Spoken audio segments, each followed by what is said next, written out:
Good afternoon to you. It is 4:06, and we are live from our Kingdom Financial Group studio here at 5th and State, also live on YouTube and Facebook, having the crucial conversations that Erie needs here. And I'm just so pleased to welcome back the managing partner of Altair Real Estate Services, Chuck Peters. And now, Chuck, I've got to give you a new title, right? I mean, kind of the co-owner of the Economic Pulse, or the Executive Pulse.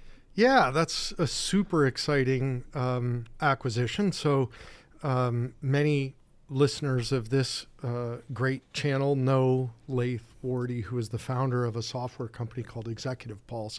And Executive Pulse is a 20-year-old software product that economic developers all over the country use, and across Canada and the Caribbean. And economic developers use that tool to keep track of businesses in their communities and what they need and how they work. And it's what Laith has done is really tremendous with that product. And my business partner, Shawn Michaels, and I are very excited to work towards taking it down the next path. That's a different turn for you, isn't it? I mean, again, you started in IT. You started in radio, which I love the best, but but then you went into IT with ErieNet, and then went to your roots of real estate. And now you're kind of back in IT a bit, Well, with a customer relationship manager, Yeah. So Executive Pulse as a software tool tracks a whole lot about commercial real estate within the markets that the economic development agencies that are using it. They use it for a lot of that, not only to track what businesses are doing, but what real estate needs they may have and what other needs they may have. And so to me, it ties in pretty tightly with what we do. I could see that. It's a tool that allows folks in economic development to have a greater perspective on what's going on in their community.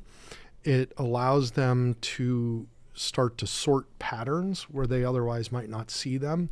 It allows them to connect with local leaders, whether they be government or business leaders, to see how connections can be made.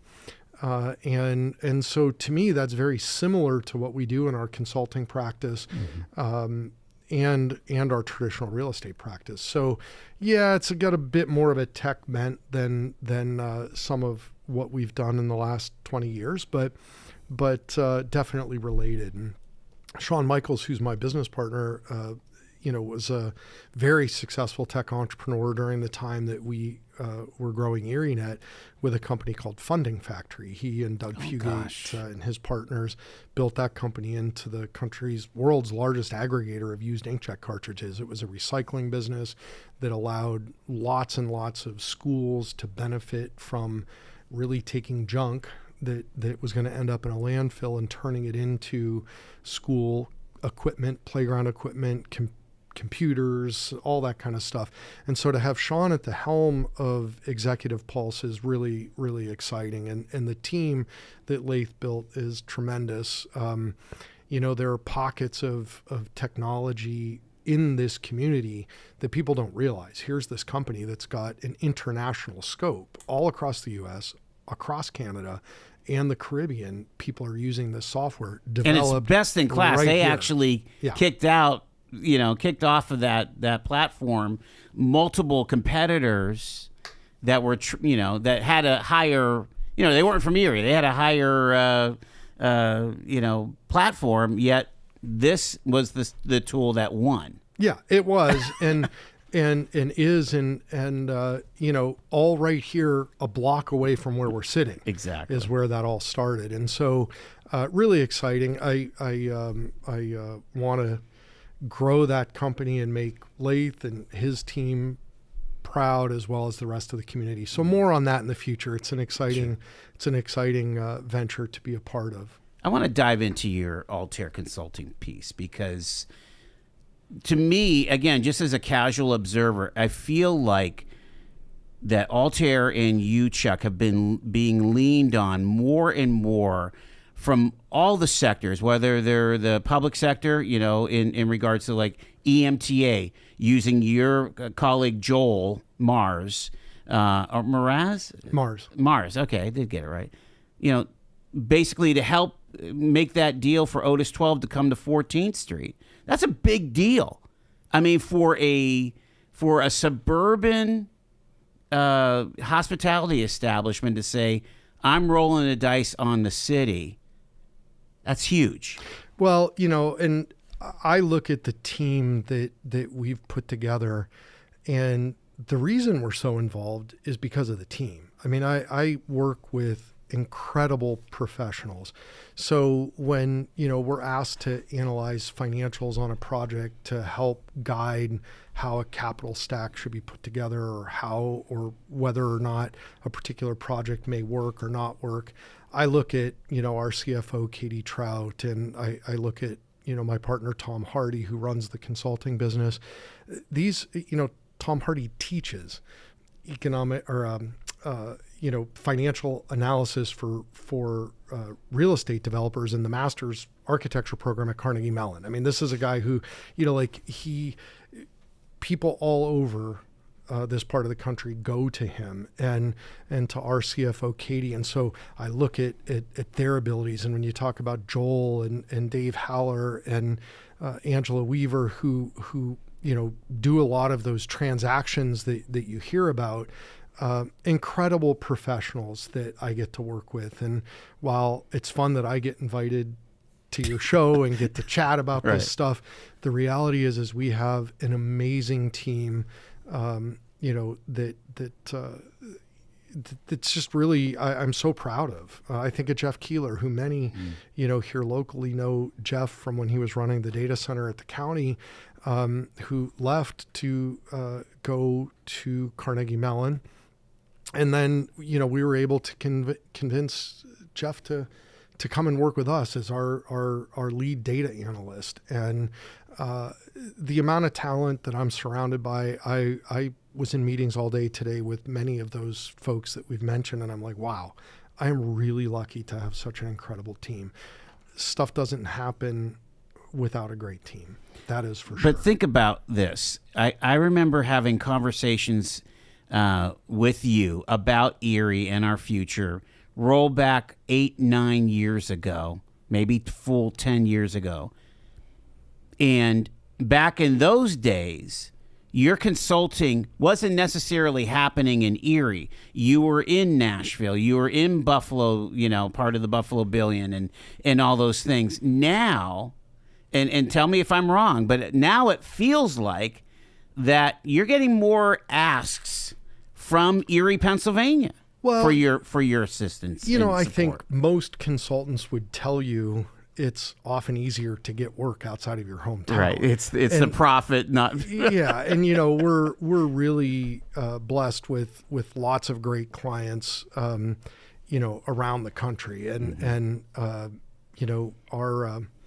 But there were a lot of more deals around the country. Yeah, that's right, and I think that some of the work that we've been doing here locally, we've never been the kind of company that really tries to self-promote.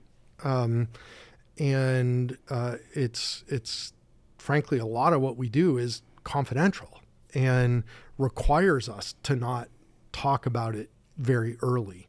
It's just in the last few years that as Erie has hit its stride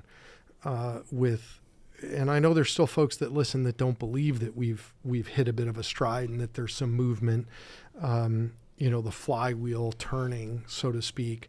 It really has started to happen. And I think that as a result, some of the projects that we've worked on have just become more public. And that's just, so I think if you look at us as a business, not that anyone cares to hear about our business per se, but us as a business, the balance of work between stuff that's happening here versus stuff that's happening elsewhere is about the same as it's always been. Okay.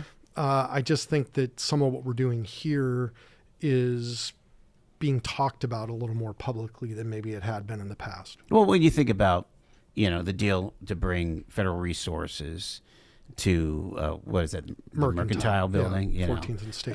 You know what you're doing. By the way, yeah. I got to walk through Jeremy's space, the Federal Resource guy's space. Is it almost the other done? day. Or? It's hot. It looks so my gosh, cool. yeah. They did a fantastic job. So Jeremy, if you're listening, sorry if I'm stealing any thunder, but it looks, Jeremy, I think does listen. He does listen. Yeah, it looks fantastic. Yeah. Looks absolutely fantastic. Again, talk about a guy just like us, who is just all in for making Erie work. That's right. Erie grow. I'm thinking about, again, which, sometimes can be quicksand, but, your work with the general authority in Mill Creek and all of that whole thing. When you take away the kind of the noise, when you bring the signal to noise ratio, there's your radio reference, right? Bring that down. There's properties out there that are highly desirable to developers, is there not? Yeah. So, first of all, the RFP is out. So we did a request for qualifications.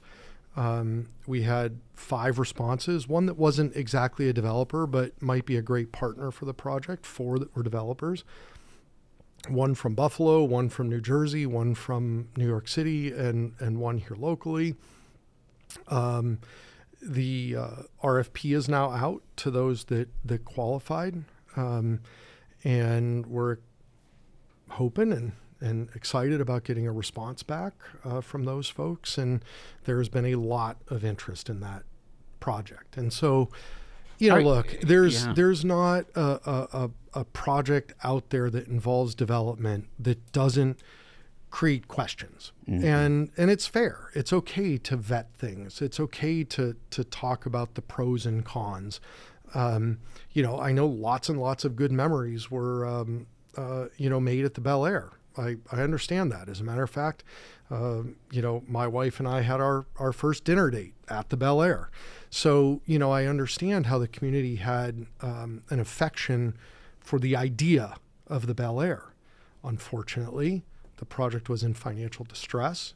Unfortunately, the building was in rough shape. Unfortunately, the lender on the deal had taken the deal back. It was out of local control. And the building really didn't have good bones. It just didn't. And so it was stick built. People thought it was a brick built building. It wasn't, And, so although I totally understand and it's okay to talk about those things, the reality is what is envisioned. And again, the current slate of supervisors didn't come up with this idea, right? This came out of the Embrace Mill Creek plan that was 2016 or 17. Charles Buki did it. In that plan, it said, hey, consider neighborhood, consider making sort of a Main Street kind of concept somewhere within the township, which is the 13th or 14th largest municipality in the Commonwealth. And, that led to the Presque Isle Gateway District Plan. Those plans, both the Embrace Mill Creek Comprehensive Plan and the Presque Isle Gateway District Neighborhood Plan were very much in the public eye, very much reported on. And those plans said, hey, let's do something on 8th Street. The city's doing work on 8th Street to make it more pedestrian friendly all the way to Pittsburgh Avenue. What do we do from Pittsburgh to Peninsula? These things were discussed. And when the community decided that it was time to go forward, that meant that change was going to need to happen. Yeah. But I think there's a lot of really interesting opportunity with that project. Are you acquainted with Hudson, Ohio? Do you know that town at all? Mm-hmm. It's gorgeous. Yeah. Like, I was there yesterday. And again, its history is from 1799. I think a founder from Connecticut basically created a Yankee town in the middle of northeastern Ohio.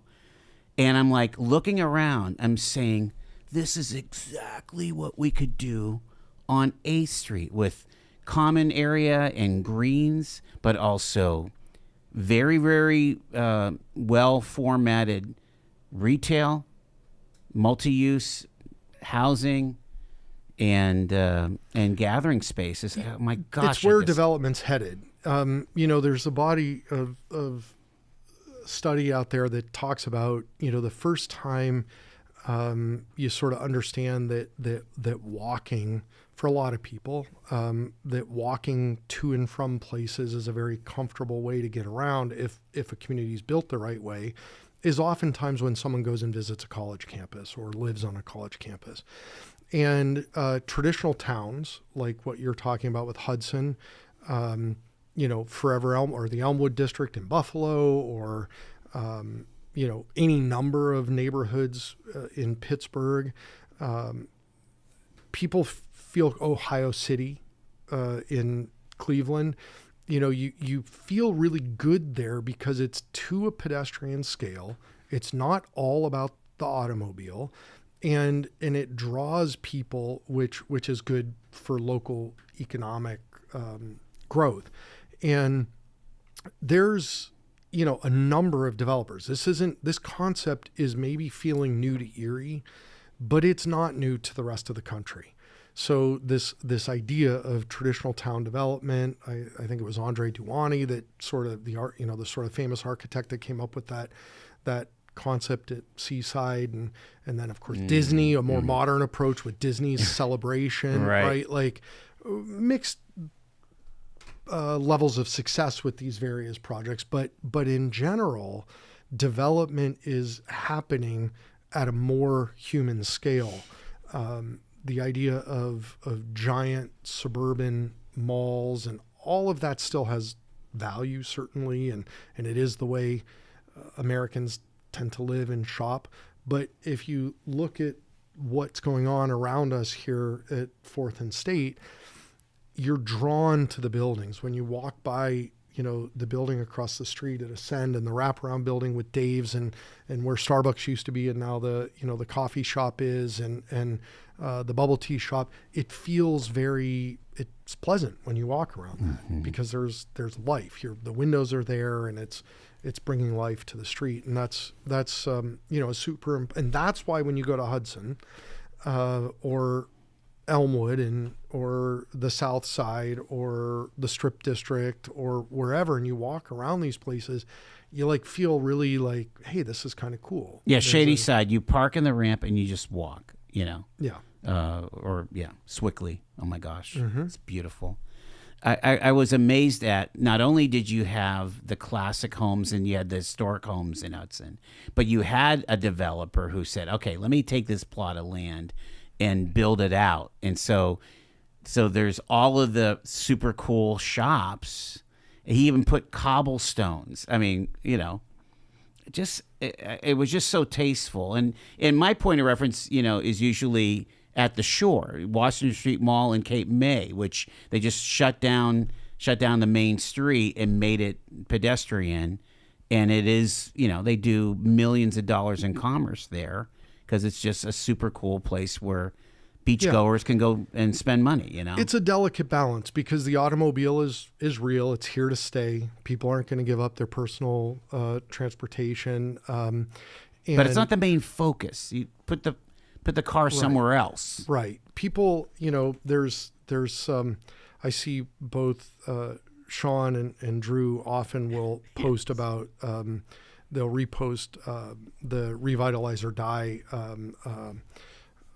website or blog or whatever it is, and one of the things is that that site talks about is people don't come downtown because you've got more parking. They come downtown because you have an event. Tall Ships was great this weekend, and I hope that folks had a chance to go down and see them. I know I did, and it was vibrant and busy, and people either had to jump on an EMTA shuttle or park a little ways and walk. Some lucky people found a spot on the street, and were close. But, people didn't come down because there was tons of free parking on, Thursday, Friday, Saturday, and Sunday. They came down because of Tall Ships. And you'll make a sacrifice of walking a little further if there's something great going on.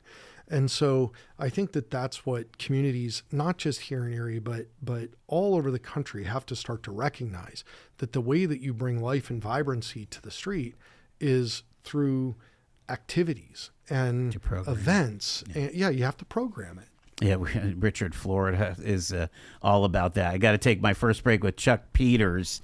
Again, we're talking about the possibilities that are actually becoming realities in Erie, Pennsylvania. Stay with us.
Talking to Chuck Peters, we have our real estate expert in our pocket here, and well, at least you're not in our pocket, but we appreciate you coming on a what'd you call it, on heavy rotation? I like it. Another radio term. Another radio term. Okay, so here's the question here.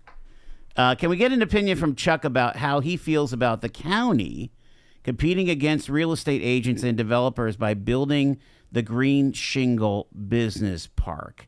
And so when he means the county, he means the Erie County Redevelopment Authority, I would imagine, right? What are your thoughts? And I shouldn't say he; it could be he or she. There. Sure. So I think it's a great question. To clarify, it is the Erie County Redevelopment Authority that acquired that parcel. So while and there's nuance to this. Typically, economic development has been necessary in either entire markets or submarkets where the private sector has been unable to make a project make sense. And so the private sector had an opportunity to go buy that land. They had an opportunity to do something with it. As a matter of fact, a very well-respected local developer owned that land for a long time, and worked very hard to try to make a project work there. And it didn't work. They weren't able to do that for whatever reason. And I've never spoken with them about it or why, but it didn't work, and they ultimately decided to sell it. And anyone from the private sector could have come in and acquired that land to do a project. The problem is the project is tough. Yeah. I'm going to have you stop there. We're going to pick it up because we have a hard break at the bottom. But the project definitely is tough unless you have the kinds of support that a public entity might have.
Songs like this made Chuck Peters want to get into radio back in the day from Simple Minds. It's the Joel Natale Show. We're live on Facebook and YouTube here from our Kingdom Financial Group studio here at Fifth total and State. Gen X movie, too. 100%. Right? I mean, yeah. wow. Exactly right. Chuck Peters is our guest. He's the managing partner of Altair Real Estate Services. And I've been seeing your logo crop up a lot more lately. And that tells me that landowners that are using you as a consultant, or maybe these are properties that you guys own, that there is more interest, like there's more vibrancy happening in the Erie real estate market. Is that just me seeing that, or is that for reals? Well, so I think about, we talk about what was going on 10 years ago when I was spending a huge amount of time out of Erie. And then 5 years ago when all of that kind of stopped because we were all spending time at home and not traveling, right? And I remember sitting, chatting with you about sort of what's going to happen. And I certainly didn't know what was going to happen, but the experts, the futurists were all saying it's going to take a minimum of 5 years for the commercial real estate market to turn around. The work from home thing is real. People are committed to being able to have some amount of flexibility with where they work. Downtowns that rely on property taxes to survive, cities that require that money to come in to be able to survive are going to have to get creative to bring back that vibrancy. But I think what you're seeing is, well,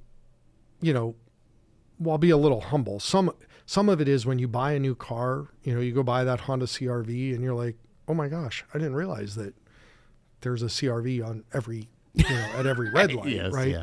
So I think some of it is maybe you're a little more in tune with us and maybe seeing that logo, but there is undoubtedly some momentum in the market. I think that back to the question that that was texted a few minutes ago about how do I feel about the government competing with the private sector on the green shingle site. I really don't feel like the redevelopment authority is competing with the private sector. The private sector had an opportunity to do that deal, that particular site, because of a lack of utilities. And let's, again, I don't know what information people are hearing, but that is the reality. That site needs significant infrastructure to be developable. Could a private developer work with the water authority to say, hey, I need a 24-inch line built underneath I-90 to bring fresh water? And sure, they absolutely could. All right. But it's a financial problem. Yeah, sure is. It makes the project not pencil financially. And the private sector is, anticipating making a profit. And so that site was a site that was going to be difficult to make a profit. And so bringing in an economic development entity to catalyze that is not competitive to the private sector. It actually helps the private sector. There are models where, economic development entities have become competitive to the private sector.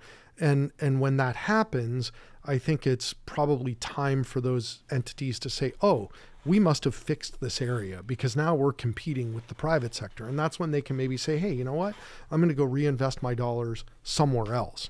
And that's really what public finance related to real estate is all about. It's about catalyzing a change in a market. I mean, don't you feel like for example, the catalyst that the Mill Creek General Authority is trying to be on A Street will just lead to more private investment and more chances to make some money within the concentric circles around those big investments?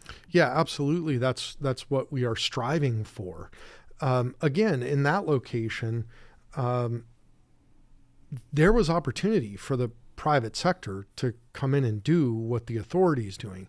The reality is that the buildings were functionally obsolete.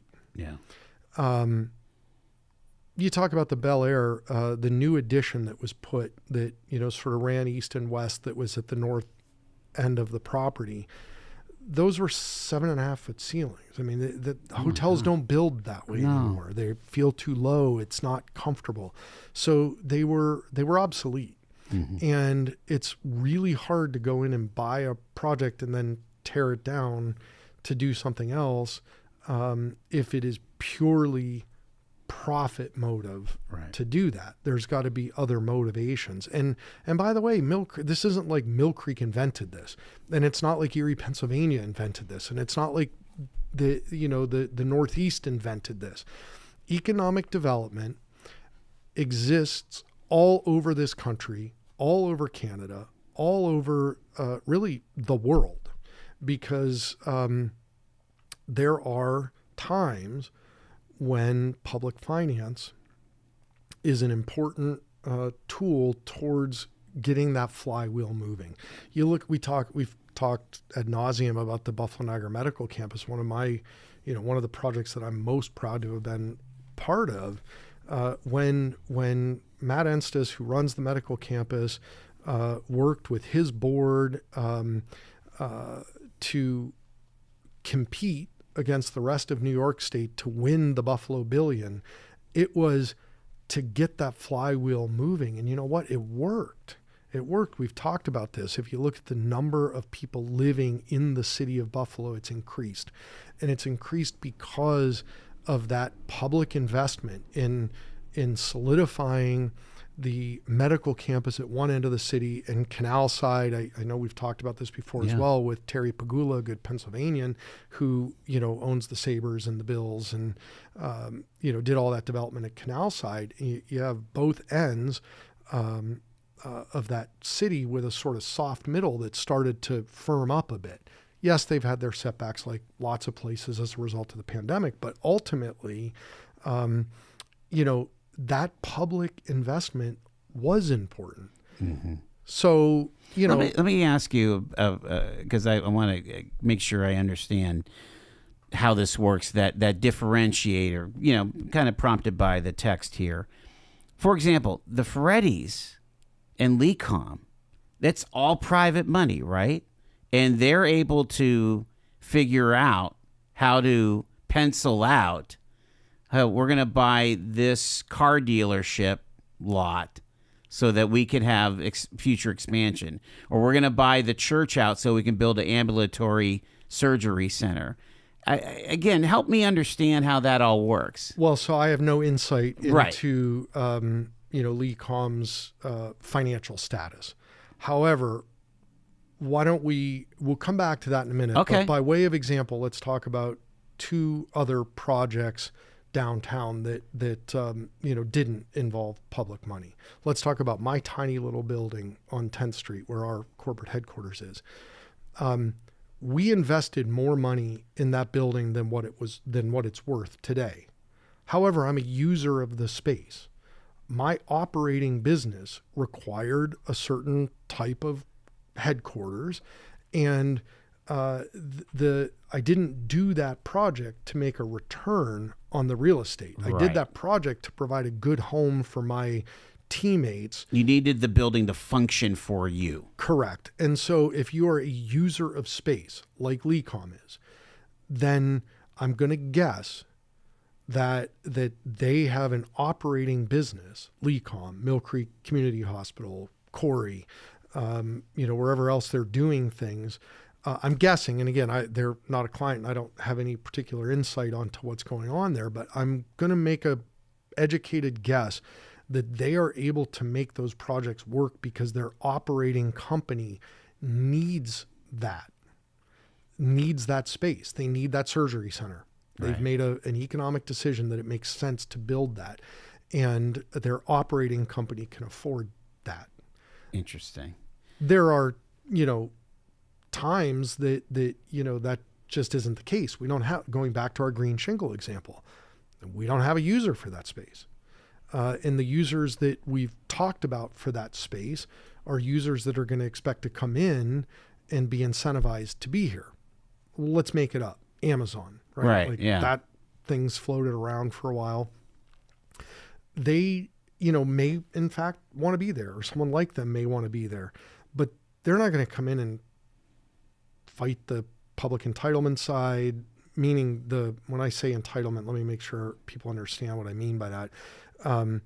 When you're doing a development, you have to go to the community that you're doing the development and get the rights to do the development, whether it's zoning approvals, planning commission approval, those kinds of things. We call those in our industry entitlement. So just so no one's confused by what I meant by that word. But the idea is that a lot of times a user of space, so Amazon can afford to do the development. Sure. Right? I mean, they can do it, but they don't necessarily want to go through a bunch of rigmarole to figure that out. And so economic developers are particularly well positioned to sort all of that. They know what kind of bring the barriers down. Right. They understand what it's going to take to bring in a water line, a sewer line, a power line. And again, not that Penelec wouldn't be helpful to a private developer, or that the water authority or the sewer authority or National Fuel or whoever, they're all great to work with. It's just when nothing exists there and you have to start from ground zero, and you've got demolition, and you've got potential contamination because it was a truck stop, and a user of the space, LECOM or Altair or Talk Erie, we don't want to go do that, right? So we need a catalyst for that. I don't view it as competitive. Yeah. Let's talk about some of the rest of the county here. Again, we get a lot of focus on the downtown, as it should. A central business core is key to the vibrancy of any metropolitan area.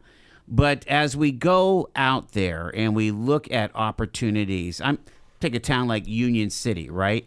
Used to be the wooden chair capital of the world.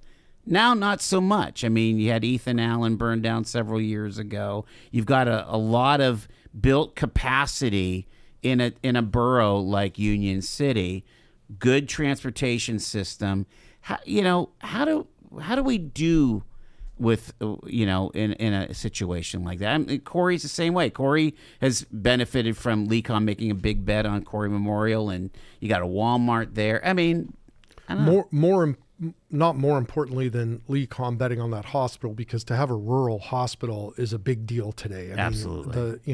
The state of healthcare is incredibly complex right now, and many rural communities are dealing with the challenges of how to deal with that. So not better than the hospital, but certainly I'm going to argue better than having a Walmart in Corey. What you have is a strong manufacturing base in Corey. And so I think that, Corey's got some momentum in its own way.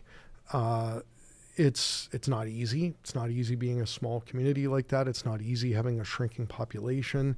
Some of the political decisions have been suspect. Yeah, they try to do gigabit, connections, and I still can't figure out why they fought the bicycle trail. I mean, bike paths are good for communities. I owned a building at 105 Poplar in downtown Erie, and I'll never forget, there were two of us that owned property along where the Bayfront Promenade was going to go that went and spoke in favor of that, and dozens of people that said it's going to bring out all of the worst of society to my backyard. And it's like, no, I don't think so. I think it's going to bring all kinds of interesting folks. Right. And it really has. So,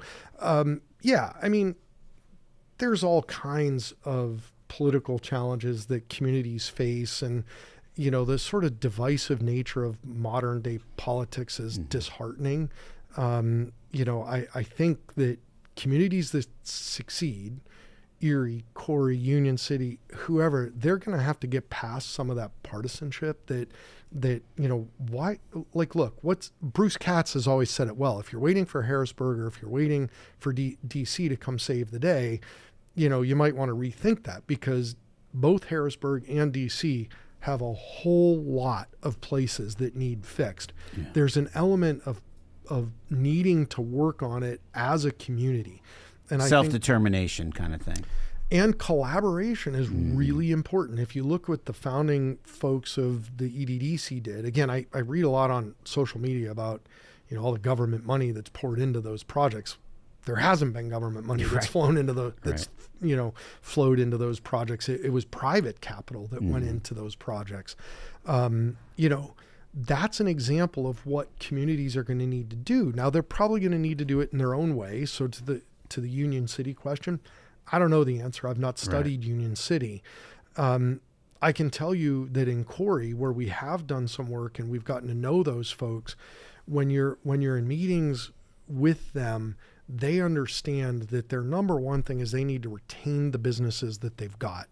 They need to actively work with the companies that are there and make sure that they are connected to the state and federal programs that are necessary, that they've got workforce sorted.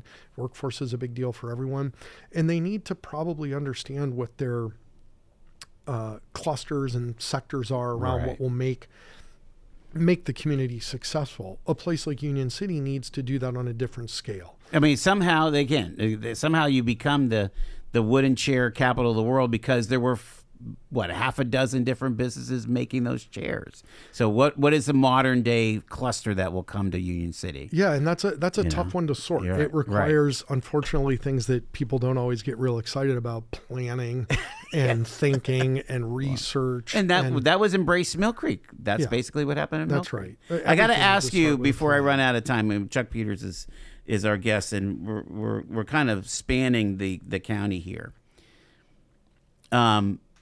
You were the one that taught me that we, other than like Erie Insurance and like Hammett and Gannon, some of the institutions, we really didn't have Class A office space available for in the modern definition of what that is. Again, compared to the Nashvilles of the world or something like that. Now EDDC is building 25,000 square feet of Class A office space. They determine that there's demand there, and it sounds like they're almost done leasing it, even before the building is built. Demand is there?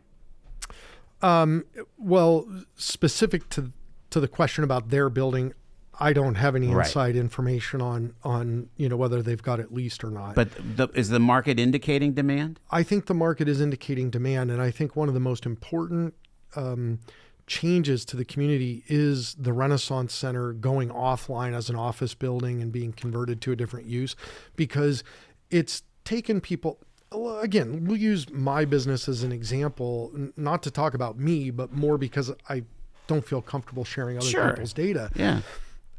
I was a tenant at the Renaissance for the first, 15 years of our business's existence. And I paid, $11 a foot or whatever it was. And was it stunning space? Were people enamored with it when they came in? Did my staff love it? Probably not. But as an owner of a small business, very affordable, probably meant that I could, invest dollars in other parts of the business rather than in rent and whatever. But when that goes away, and when it's going away, you start to reevaluate and say, and there will be some businesses that say, I think I'll be home-based now. Or there are some businesses that say, I only needed an office a couple days a week. I'll go join Radius, or I'll go join the Palace, Palace Business Center, or, an equivalent business to that. There are some that will say, it's time to upgrade. It's time to, do something.